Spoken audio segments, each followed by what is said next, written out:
नमस्कार मित्रों, मैं डॉक्टर विजय शंकर शर्मा, वरिष्ठ अध्यापक संस्कृत, हमारे YouTube चैनल उज्ज्वल क्लासेस में आपका हार्दिक अभिनंदन। विगत कक्षा में हमने अध्ययन किया था व्याकरण शिक्षण की जो प्राचीन विधि है, पारायण विधि और सूत्र विधि, दोनों विधि का हमने कल अध्ययन कर लिया था। आज हम व्याकरण शिक्षण के दौरान ही प्राचीन विधियों के पाठ के अंदर आज हम तीसरी जो व्याकरण शिक्षण की जो प्राचीन विधि है उसका अध्ययन करते हैं। तीसरी विधि है हमारी व्याख्या विधि। तीसरी विधि है व्याख्या विधि। तीसरी विधि है व्याख्या विधि। व्याख्या विधि के अध्ययन से पूर्व हमें सबसे पहले ये जानकारी होना चाहिए कि जो व्याख्या के जो अंग हैं उन अंगों का हमें पता होना चाहिए कि किस प्रकार से हमें किसी पद की, किसी सूत्र की जो विस्तृत विवेचन है उस विवेचन को हम किस प्रकार से हल करते हैं। उसके लिए है सबसे पहले क्या होता है, चर्चा। व्याख्या के 4 अंग हैं, चर्चा, उदाहरण, चर्चा, उदाहरण, प्रत्युदाहरण और वाक्याध्याहार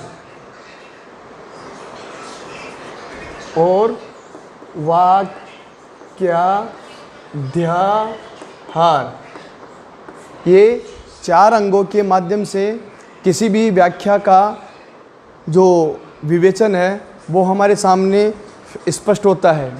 सबसे पहला आता है चर्चा। चर्चा का मतलब होता है, चर्चा का अर्थ होता है सूत्र में, सूत्र के जो पद हैं, सूत्र के जो पद हैं उन पदों का पृथक पृथक परिचय प्राप्त करना। पदों का पृथक पृथक परिचय, पृथक पृथक परिचय हमें प्राप्त करना। कहने का मतलब उसका विच्छेद करना या विग्रह करके हम उसको प्रदर्शित करते हैं चर्चा के माध्यम से। कोई भी सूत्र है जैसे इको यणचि, इस सूत्र का हम सबसे पहले पदच्छेद करते हैं, इकः यणः अचि। पदच्छेद करने के बाद में उसके बाद में दूसरा काम है उदाहरण। उदाहरण सूत्र में प्रयुक्त जो नियमावली है उस नियमावली का पालन करते हुए हम क्या करते हैं, जो सिद्ध पद हैं, सूत्र के अंदर जो निर्धारित नियमावली है उस नियमावली के आधार पर जो सूत्र के जो नियमों के अनुसार, सूत्र के नियमों के अनुरूप जो सिद्ध पद हैं उन सिद्ध पदों का ज्ञान हम प्राप्त करते हैं। सिद्ध पदों का ज्ञान हम प्राप्त करते हैं। उसके पश्चात तीसरा है प्रत्युदाहरण। प्रत्युदाहरण के अंतर्गत सूत्र में प्रयुक्त जो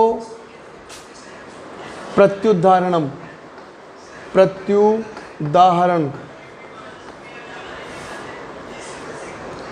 सूत्र के अंदर जो प्रयुक्त पद हैं, सूत्रोक्त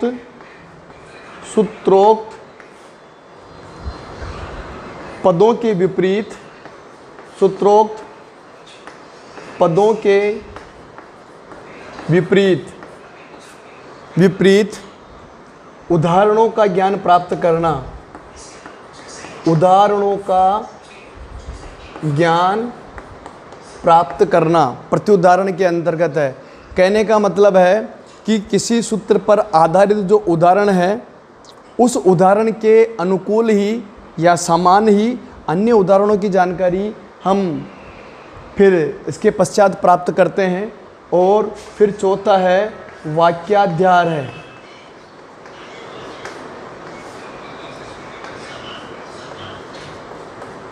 वाक्याध्यार है अर्थात जो संपूर्ण सूत्र है उन संपूर्ण सूत्र का अनुवर्तन हम इसके अंतर्गत करते हैं। कहने का मतलब है जो सूत्र का जो संपूर्ण अर्थ है, सूत्र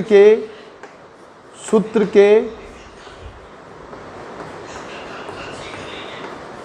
संपूर्ण भावार्थ का अनुवर्तन,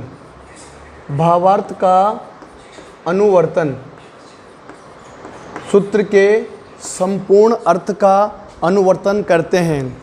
उदाहरण से हम जैसे मान लो एग्जाम्पल के रूप में लेते हैं, जैसे इको यणचि एक सूत्र है पाणिनि का जो यण संधि करता है, उसी सूत्र की व्याख्या के लिए हम सबसे पहले चर्चा पद का प्रयोग करते हैं। अर्थात चर्चा के माध्यम से हम सूत्र के सबसे पहले क्या करते हैं, पृथक पृथक परिचय प्राप्त करते हैं, उसको पदच्छेद करते हैं, पृथक पृथक करते हैं। जैसे इकः यणः अचि, ये चर्चा के दौरान आएगा। उसके पश्चात उदाहरण के अंतर्गत क्या है, उस जो सूत्र के जो नियम है, नियम के अनुरूप सिद्ध पदों का हम जानकारी, प्रसिद्ध पदों की जानकारी प्राप्त करते हैं। जैसे मधु प्लस अरि, मधु पद का अलग अर्थ है, अरि पद का अलग अर्थ है, दोनों को मिलाकर के जो रूप बनता है मध्वरी, उसकी जानकारी हम प्राप्त करते हैं। और उसी प्रकार से इसी नियम पर आधारित जो अन्य उदाहरण हैं, जैसे प्रत्येक, प्रति प्लस एक, उसकी जो जानकारी है वो प्रत्युदाहरण के अंतर्गत आती है। और वाक्याध्यार के अंतर्गत संपूर्ण सूत्र का जो सूत्रार्थ करते हैं वो इसके अंतर्गत आता है। जैसे इक स्थाने यण स्यात् अचि परे, इक के स्थान पर यण हो अच प्रत्याहार के पर में रहने पर, ये संपूर्ण सूत्र की जो व्याख्या का कार्य है वो इन 4 पदों से होकर के गुजरता है। इसके पश्चात हम व्याख्या के जो अंग हैं उन व्याख्या के अंगों की चर्चा करते हैं। आप सभी को पता होगा कि व्याख्या के जो 6 अंग हैं उनकी चर्चा अब हम करते हैं।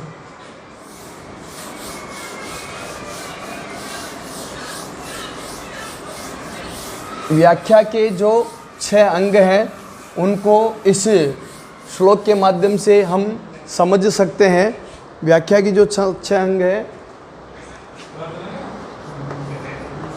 पदच्छेद है,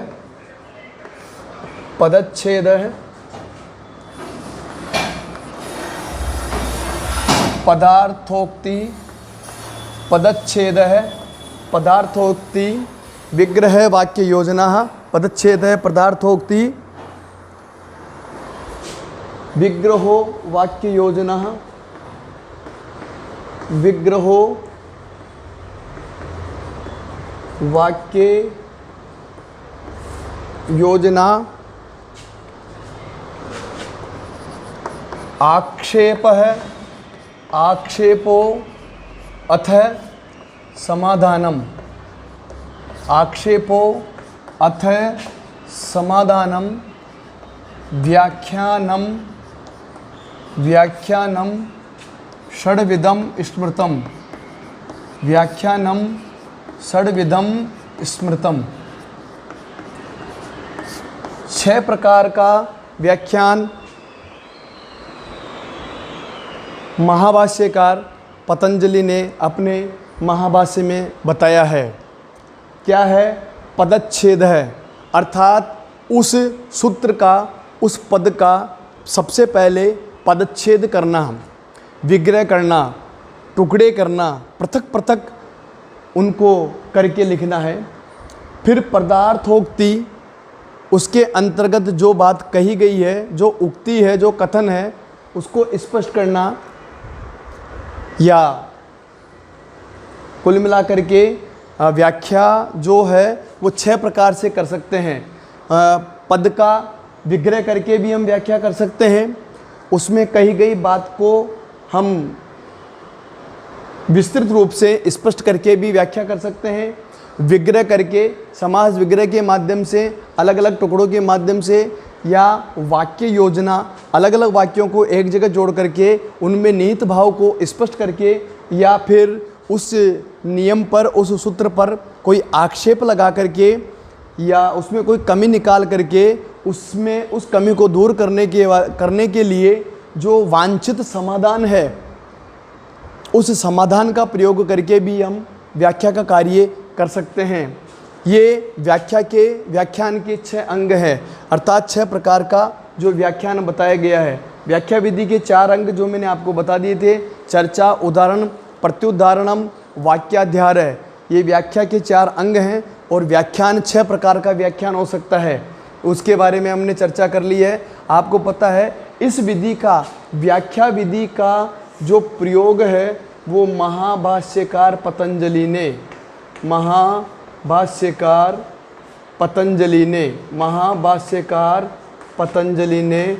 अपने महाभाष्य ग्रंथ में किया है।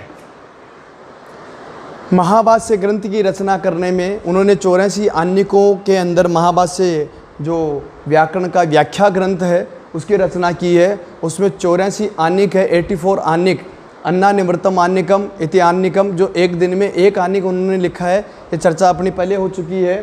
तो उसमें व्याख्या विधि का प्रयोग महाभाष्यकार पतंजलि के द्वारा किया गया है। और यह विधि है, जो व्याख्या विधि है, वो व्यवहारिक पक्ष पर विशेष बल देती है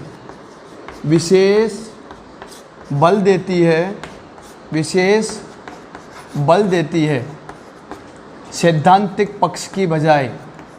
सैद्धांतिक पक्ष पर नहीं। ये जो विधि है वो भाषा के व्यवहारिक पक्ष पर बल देती है, सैद्धांतिक पक्ष पर नहीं। अर्थात व्याख्या किसी भी नियम की जो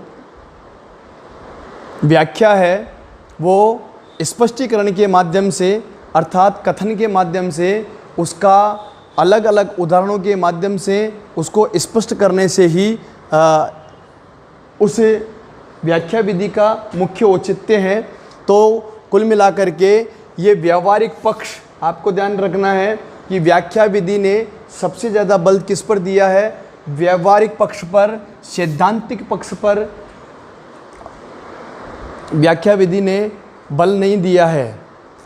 अर्थात दूसरी चीज़ है, महाभाष्यकार पतंजलि ने अपने महाभाष्य ग्रंथ में किस विधि का अनुकरण किया है? वो है व्याख्या विधि।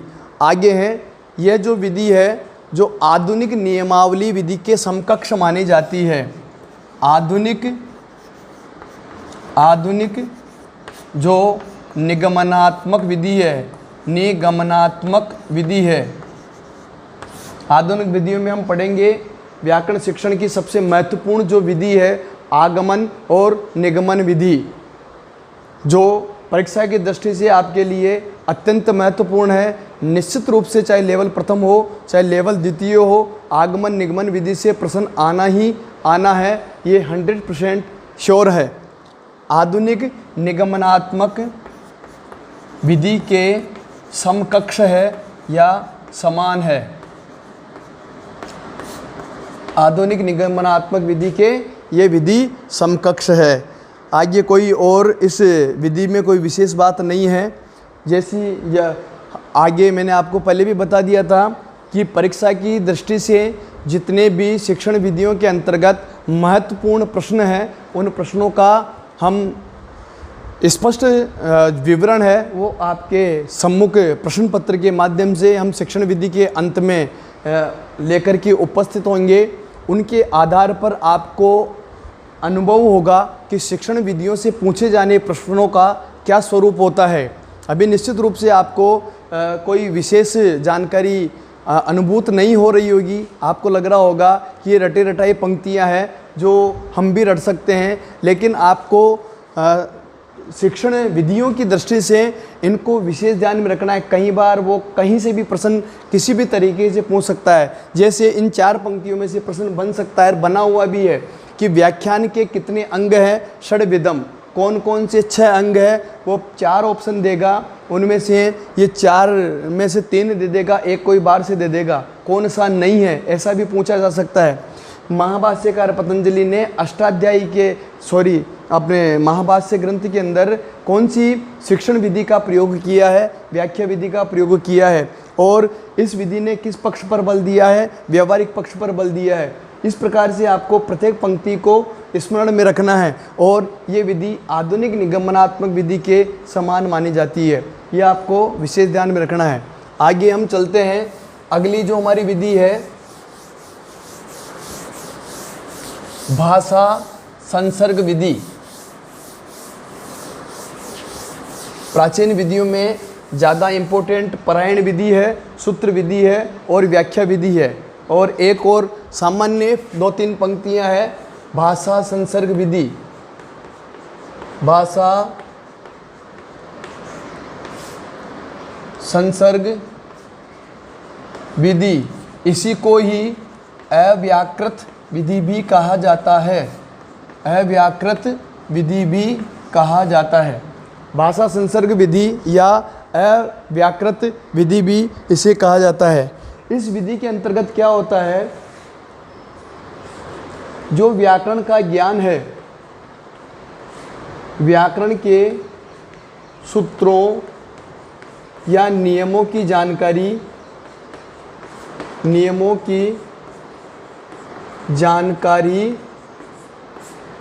की जानकारी भाषा शिक्षण के साथ साथ, अर्थात भाषा के साथ साथ दी जाती है। भाषा के साथ साथ ही दी जाती है। भाषा के साथ साथ ही दी जाती है। पृथक से व्याकरण की नियमावली नहीं सिखाई जाती है। भाषा पढ़ाते पढ़ाते ही बीच में कोई शब्द आ गया, उस शब्द में निहित कोई संधि है, कोई समास है, कोई प्रत्यय है, कोई कारक है, कोई अव्ययपद है, कोई विभक्ति है, कोई वचन है, कोई लकार है, उन सभी की जानकारी साथ साथ भाषा के शिक्षण के साथ साथ ही व्याकरण का ज्ञान भी इस विधि के अंतर्गत दिया जाता था। इस विधि में दूसरी चीज़ है, अभ्यास पर विशेष बल दिया गया है। अभ्यास पर बल, अर्थात रटने पर ही बल इस विधि में दिया गया है। कोई विशेष इसका कोई वो नहीं है। यहाँ पर क्या है कि कहने का मतलब ये है, आपने देखा होगा जो अनौपचारिक संस्कृत शिक्षण केंद्र होते हैं, अनौपचारिक संस्कृत शिक्षण केंद्रों के अंदर जो संस्कृत को व्यवहार के अंदर प्रयुक्त करने के लिए, कहने का मतलब संस्कृत का जो संभाषण होता है, संस्कृत संभाषण शिविरों के अंदर हम संस्कृत बोलने का जो अभ्यास कराया जाता है वो इस विधि पर आश्रित है, ये हम कह सकते हैं। आपको पता है उसको बोलते हैं अनौपचारिक संस्कृत शिक्षण केंद्र। कहने का मतलब क्या है, अनौपचारिक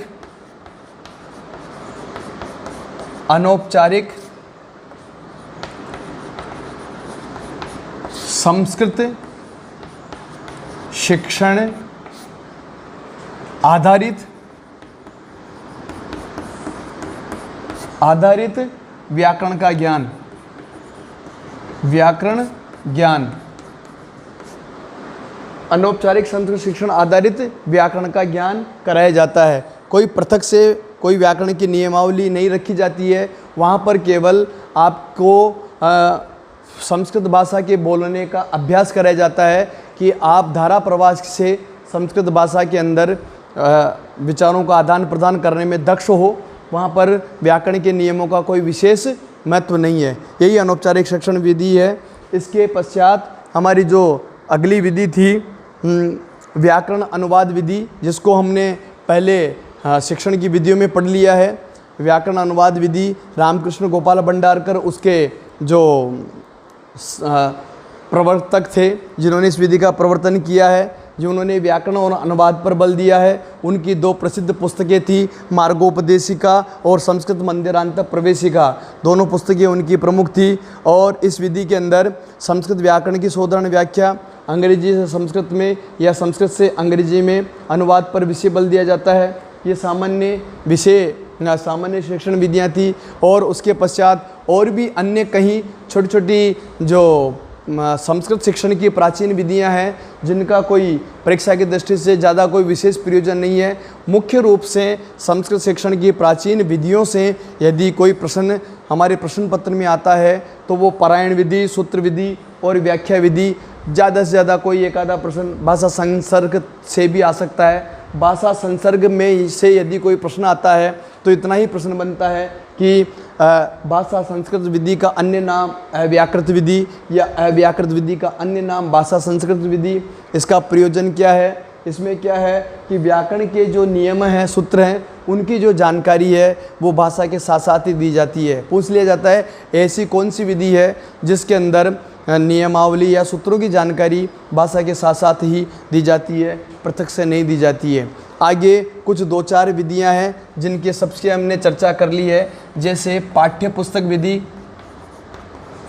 पाठ्य पुस्तक विधि ये हमने पहले पढ़ ली है। पाठ्य पुस्तक विधि के अंतर्गत क्या है? पाठ्य पुस्तक को केंद्र बना करके, पाठ्य पुस्तक को केंद्र मान करके शिक्षण कार्य कराया जाता है। छात्र का स्थान वहाँ पर गौण है या अध्यापक का भी कोई विशेष महत्व नहीं होता है। पाठ्य पुस्तक में जो वर्णित पद है या विषय है उसी को आधार मान करके जो भी शिक्षण कार्य किया जाता था वही प्रामाणिक माना जाता था। आगे जैसे स्पष्टीकरण विधि है, अगला है स्पष्टीकरण विधि। स्पष्टीकरण विधि इसके अंतर्गत क्या होता है? किसी सूत्र है या किसी पद के भाव को समझाना ही या उसको स्पष्ट करना, अर्थात उसके अर्थ को हमारे सम्मुख प्रतिस्थापित करना, वो स्पष्टीकरण विधि के अंतर्गत आता है। या किसी भाव का सम्यक ठीक प्रकार से उद्घाटन हमारे सामने करना स्पष्टीकरण विधि के अंतर्गत आता है। और छोटी छोटी विधि है विवरण विधि, विवरण विधि या वर्णन विधि। जैसे विवरण विधि के अंतर्गत घटनाओं का क्रमबद्ध वर्णन, घटनाओं का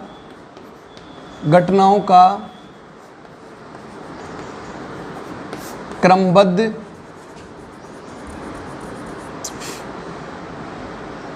चिंतन हमारे सम्मुख रखना, ये विवरण विधि है। स्पष्टीकरण का हमने चर्चा कर लिया है। वर्णन विधि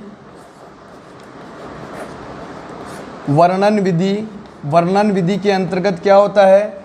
कुछ नहीं है, शब्दों या संकेतों के द्वारा किसी वस्तु का प्रतिपादन करना, किसी शब्दों के माध्यम से किसी वस्तु विशेष का प्रतिपादन हमारे सामने किया जाता है। प्रिय विद्यार्थियों, प्रिय प्रतियोगी परीक्षा की तैयारी करने वाले मित्रों, संस्कृत शिक्षण की जो विधियां हैं, कई प्रकार की पुस्तकें आप लोगों के द्वारा पढ़ी गई होगी, कई प्रकार के नोट्स आप लोगों के पास में विद्यमान होंगे। इतना सा हमारा जो आप लोगों को संदेश ये है कि सार गर्भित चीज़ों का ही आपको अध्ययन करना है। मैंने पिछली कक्षा में भी आपसे निवेदन किया था कि प्राचीन जो प्रश्न पत्र हैं उनको मद्देनज़र रखते हुए हमें आगामी आने वाले प्रश्न पत्र की तैयारी करनी है, क्योंकि जो प्रारंभिक आधार है उसी आधार के अनुरूप ही नवीन प्रश्न पत्रों में प्रश्नों का संकलन किया जाता है। इसीलिए भ्रामक चीज़ों से दूर रहें और किसी भी चीज़ को लेकर के आप अध्ययन करते हो, किसी भी विषय विशेष का अध्ययन करते हो तो प्रामाणिक तथ्यों के आधार पर ही अध्ययन करें। वो आपको निश्चित रूप से सफलता में आपके लिए मददगार होगा। जैसे कल मेरे पास में कुछ कमेंट्स इस प्रकार के आए हैं कि जैसे हिंदी को पढ़ते समय कई प्रकार की समस्याएं हमारे सामने आती है। शुद्ध और अशुद्ध शब्दों का जो निर्वचन है उनके बारे में विद्यार्थी को कई प्रकार से भ्रम पैदा हो जाता है। हमें क्या करना है, उन प्रकार के कई सस्पेंस वाले शब्द हैं, जैसे कई कल बहुत से विशेष शब्दों का चलन हुआ था। जैसे एक शब्द है महात्म्य, महात्म्य, इसी शब्द को शुद्ध हमें मानना है कंपटीशन की दृष्टि से, क्योंकि कई बार इस शब्द को भी शुद्ध माना गया है। महात्म्य, कई बार इस शब्द को भी शुद्ध माना गया है और कई बार महात्म्य इस पद को भी शुद्ध माना गया है। जब वाक्य की बात करते हैं अर्थात वाक्य को देकर के पूछते हैं, जैसे गीता महात्म्य मनोरम है, तो इस पंक्ति के अंदर जो गीता के लिए जो पद का प्रयोग किया गया है वो महात्म्य यही शुद्ध होगा। और केवल एक पृथक पृथक शब्द की बात करते हैं कि एक पृथक विशेष शब्द की बात करते हैं तो मेरे अनुसार महात्म्य ये शब्द शुद्ध होता है। त्योहार एक पद है, त्योहार एक पद है, ये अशुद्ध पद है, और त्योहार की बात करते हैं तो यही पद शुद्ध होगा। ये कई बार कंपटीशन में पूछे हुए प्रश्न हैं, तो इनके अंदर प्रामाणिक जानकारी प्राप्त करके ही आप अध्ययन करें, ऐसा मेरा निवेदन है। क्योंकि एक प्रश्न भी यदि जानबूझ करके या अनजाने में ये भूलवश आपसे गलत हो गया तो आपको न जाने पुनः कितने वर्षों की तपस्या करनी पड़ सकती है। इसीलिए आपको थोड़ा सा एकाग्र चित्त होकर के अपने स्वयं के चिंतन मनन को आधार मान करके फिर हमें इस परीक्षा की तैयारी करनी है।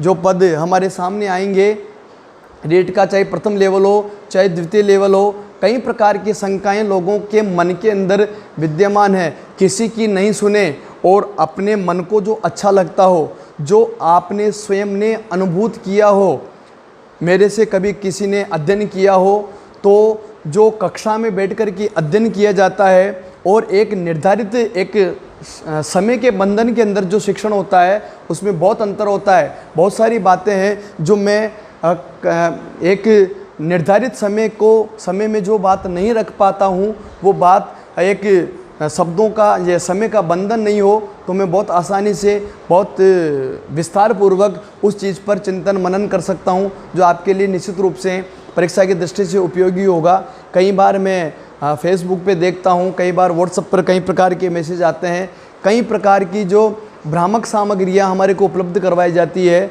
कई प्रकार के भ्रामक वीडियो हमारे द्वारा देखे जाते हैं, उनसे निश्चित रूप से हम मिसगाइड होते हैं। आप बुद्धिजीवी प्राणी हैं, आपने BSTC कर रखी है या B.Ed कर रखा है, तो निश्चित रूप से आप स्वयं अपनी बुद्धि कौशल का प्रयोग करो, पुराने प्रश्न पत्रों को सामने रखो और ये एक दिन बैठ कर के चिंतन मनन करो कि हमारे द्वारा जो विषय पढ़ा जा रहा है, जो पाठ्य सामग्री हमारे पास में है, क्या वो हमारी सफलता के लिए उपयुक्त है या नहीं है। इन सब चीज़ों को ध्यान में रख कर के आप तैयारी करें, क्योंकि एक प्रतियोगी का जो तैयारी करते समय जो दर्द होता है उसको मैं भली भांति परिचित हूँ। मुझे जानने वाले लोग बहुत अच्छे से मेरी बात को जानते होंगे, क्योंकि मेरे एक एक शब्द लोहे के आभूषण में जो जड़ित मणि है, उन मणि के समान आपके जीवन में बहुत उपयोगी होंगे।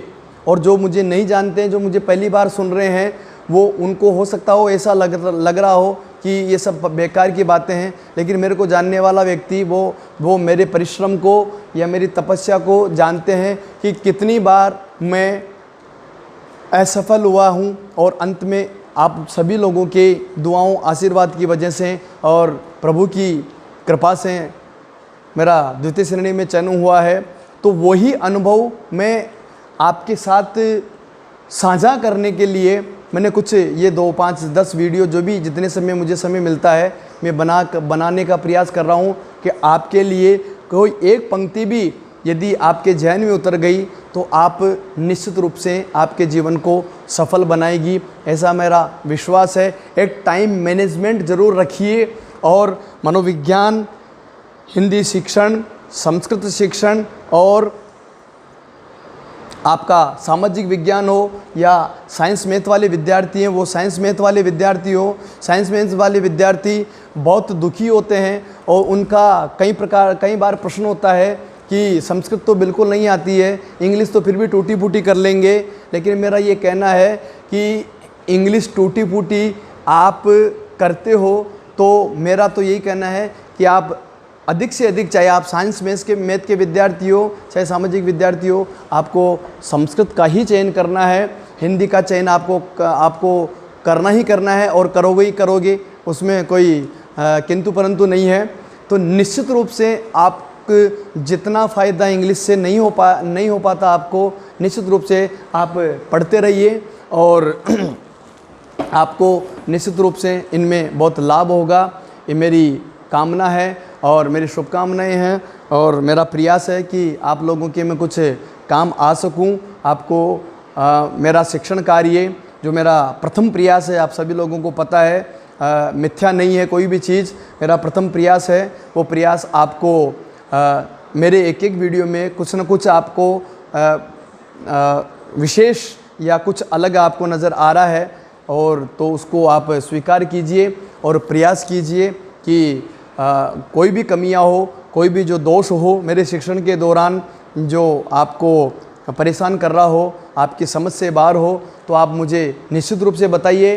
मैं प्रयास करूंगा कि आपको उसमें मदद मिले और उसमें मेरी कमियों को मैं दूर करने का प्रयास करूं, क्योंकि जब तक आलोचक नहीं होंगे तब तक आप एक अच्छे व्याख्यानकर्ता और अच्छे शिक्षक कभी नहीं बन सकते, या एक अच्छा नागरिक बनने के लिए आपके आलोचक अधिक होना मेरा आवश्यक है, ऐसा मेरा मानना है। जितने ज़्यादा आलोचक होंगे उतना ज़्यादा आपके कार्य में निखार आएगा। निरंतर प्रयास करते रहिए, सावधान रहिए, सजग रहिए और समय की मांग को मद्देनज़र रखते हुए निरंतर अपनी शिक्षण में, अपने अध्ययन में, अपने कार्य में जुटे रहिए।